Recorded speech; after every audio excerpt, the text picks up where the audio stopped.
ভাবতে অবাক লাগে যে কোথায় ছিলাম আর কোথায় এলাম এখন। চারপাশের পরিবেশ কত অপরিচিত, তারপরও এগুলোর মধ্যেই হচ্ছে নিজেকে মানিয়ে নিতে হয়। একটা কথা আছে না, মানুষ যে পরিবেশেই যাবে সে পরিবেশেই নিজেকে মানিয়ে নিতে পারবে। অনেক দিন পর আজকে একটা ভ্লগ ভিডিও মানে লং ভিডিও শেয়ার করব আমার পেজে। সো একটা দুঃসংবাদ হচ্ছে, আমার পেজে কে বা কারা জানি রিপোর্ট করছে। আই ডোন্ট নো যে আমি কি এমন ভিডিও পোস্ট করি যেটা আবার কাউকে ট্রিগার করে এবং সে রিপোর্টও করে। এনিওয়ে এগুলো তো থাকবেই লাইফে। কিন্তু অনেক বেশি স্ট্রিক্ট। যেমন এখানে অপশন দেওয়া আছে প্লাস্টিক, বিনাল, পিনাল, জুঙি, তারপর এখানে হচ্ছে বোতল। যেমন এটা হচ্ছে কাগজ প্লাস্টিকের, সো প্লাস্টিকের কাগজই ফেলতে হবে। তারপরে এটা হচ্ছে বোতল, প্লাস্টিক, এখানে বোতল ফেলতে হবে।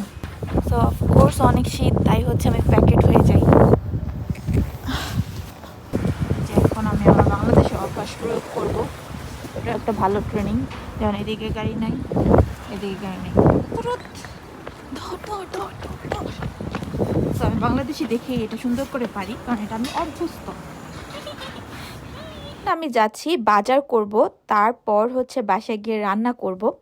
আমি ট্রাই করি ফ্রেশ ফ্রেশ ভেজিটেবল সাথে সাথে নিয়ে এসে রান্না করার। বাসায় আসলে জমিয়ে রাখি না, কারণ আমার বাসা থেকে খুবই কাছে হচ্ছে বাজার। এটা আমার বাসার বা আমার এরিয়ার একটা বেস্ট পার্ট বলবো। হচ্ছে আমার দোকান, এখান থেকে কিনবো আমি।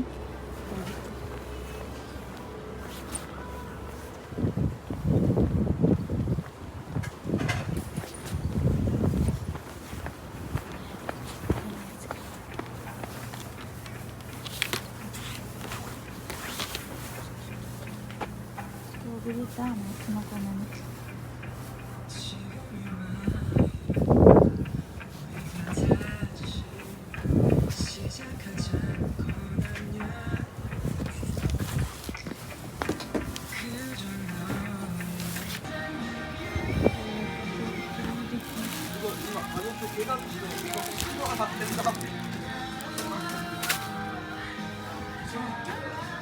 시간 넣고 빨리 고정해야 돼. 이게 완전 শাক সবজি কিন্তু কোরিয়ানদের যেটা সেটা অনেক আছে, বাট সব তো আমরা খেতে পারি না, কারণ আমাদের টেস্ট বাটের সাথে তো সেটা যায় না। আর সব থেকে কষ্টের বিষয় কি জানেন, এখানে মরিচগুলো একদমই ঝাল না। মানে এমন, এই যে ক্যাপসিকাম যেরকম না যে নর্মাল একদম ক্যাপসিকামের মতোই টেস্ট হচ্ছে মরিচের মধ্যে, এখানে কোনো ঝাল নেই। এটা হচ্ছে কোরিয়ান শালগম, যেটা আমি নিব। সো এটা আমি হচ্ছে সালাতের মতো খেতে পছন্দ করি রান্না করা থেকে, আমার কাছে মনে হয়। তো আমার বাজার করা শেষ, এখন আমি বাসায় যাচ্ছি। বাজার শেষ করে ফেলেছি, এখন যাচ্ছি বাসায়।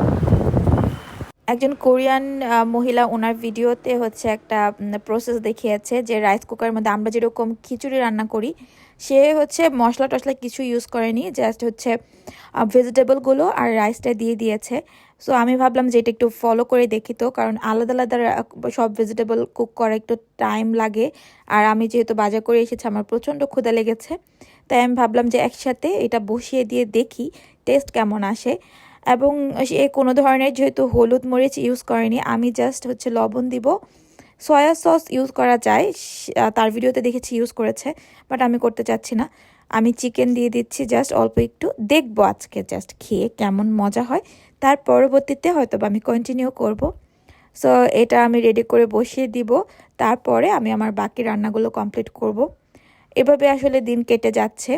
বিদেশের লাইফটা আসলে সব কিছু করা যায় ইজিলি, এদিক থেকে তো লাইফটা অনেক ইজি, কিন্তু আপনি যখন কোনো ইংরেজি প্রধান দেশ ছাড়া অন্য কোনো দেশে যাবেন, তখন যদি আপনি ভাষাটা না জানেন এবং আপনি যদি একা যান, তাহলে আপনার জন্য অনেক ডিফিকাল্ট হবে।